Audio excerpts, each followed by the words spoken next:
DNA TV మన రాష్ట్రం మన ఛానల్. ఈ రాష్ట్ర అభివృద్ధిలో కానీ ఇబ్బందుల్లో కానీ మీరందరూ కూడా అహర్నిశం ప్రయాణం చేస్తే మాత్రమే మన సామాన్య స్థితికి చేరుకోగలిగినటువంటి పరిస్థితి ఉంది. ఖచ్చితంగా నాకు ఆ నమ్మకం ఉంది.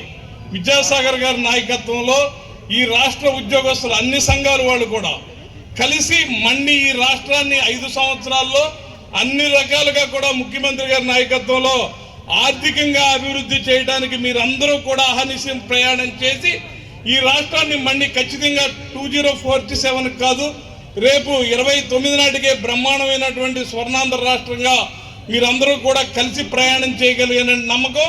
ఖచ్చితంగా మీకు కావలసిన కార్యక్రమాలన్నింటినీ కూడా నిదానంగా ఎక్కడ ఫైట్ చేయాలో తెలుసు, ఎక్కడ ఒబిడియంట్గా ఉండి ఏ రకంగా ప్రయాణం చేయాలో తెలిసినటువంటి నాయకత్వం మీకు అన్ని రకాలుగా ఉంది. కాబట్టి అన్నీ కూడా నిదానంగా సాధించుకుని అవసరమైన మేరకు ఖచ్చితంగా మీరందరూ కూడా ఈ రాష్ట్రం శుభ్రంగా ఉండాలంటే వ్యవసాయ రంగంతో పడిందో చెప్పారు. ఖచ్చితంగా వాస్తవం. ఎవరు చేసినా వ్యవసాయమే, అది ఉద్యోగస్తులు చేసినా వ్యవహారం చేసినా అది వ్యవసాయం అనేది అందరూ కష్టించి పనిచేసే ఫలితమే రైతుకు వచ్చి ఏ రకంగా వస్తుందో మీ అందరికీ కూడా కలిసి పనిచేస్తేనే ఈ రాష్ట్రం అభివృద్ధి చెందుతుంది. కాబట్టి ఖచ్చితంగా ఏదైతే మీరు కోల్పోయారో మనం కోల్పోయామో ఆ కోల్పోయిన వాటినన్నింటినీ కూడా కాలక్రమేణా సాగర్ గారి ఆధ్వర్యంలో, శివారెడ్డి గారి ఆధ్వర్యంలో, మీకు అశోక్ బాబు గారు కూడా విత్ గవర్నమెంట్లోనే ఉన్నారు. కాబట్టి మీరందరూ కలిసి మనం సాధించుకోగలం.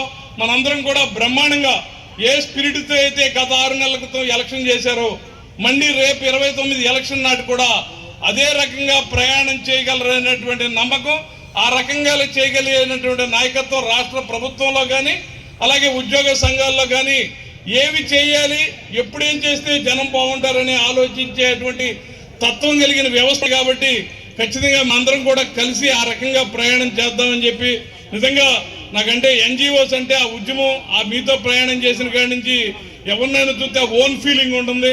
మీ అందరితో కలిపి ఆ ఉద్యమంలో ప్రయాణం చేసినందుకు మనస్ఫూర్తిగా మీరందరూ అనుకునే కార్యక్రమాలు కూడా భవిష్యత్తులో జరగగలనేటువంటి నమ్మకం కూడా నాకుంది. ముఖ్యమంత్రి గారు కూడా ఆ రకంగా చేయడానికి ప్రయత్నం చేస్తారనేటువంటి నమ్మకం కూడా మనకు ఉంది. కాబట్టి ఈ సందర్భంగా విద్యాసాగర్ గారిని మనస్ఫూర్తిగా అభినందిస్తూ, అంటే ఈ ముళ్ళకిరీటం ఇవన్నీ కూడా కాకపోతే బ్యాకప్లో ఉండి ప్రయాణం చేసేవారు, బండి శాంతం ఫ్రంట్ రోల్లోకి వచ్చింది.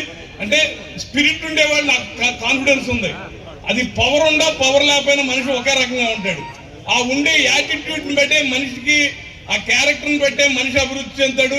ఖచ్చితంగా సాగర్ గారు మీరు అందరి ఆలోచనలకు అనుగుణంగా ప్రయాణం చేయగలిగినటువంటి నమ్మకం మనకుంది. కాబట్టి ఈ సందర్భంగా మీ అందరికీ కూడా శుభాకాంక్షలు తెలియజేస్తూ, సాగర్ గారికి కూడా శుభాకాంక్షలు తెలియజేస్తూ ముగిస్తున్నాను. జై హింద్, జై జవాన్.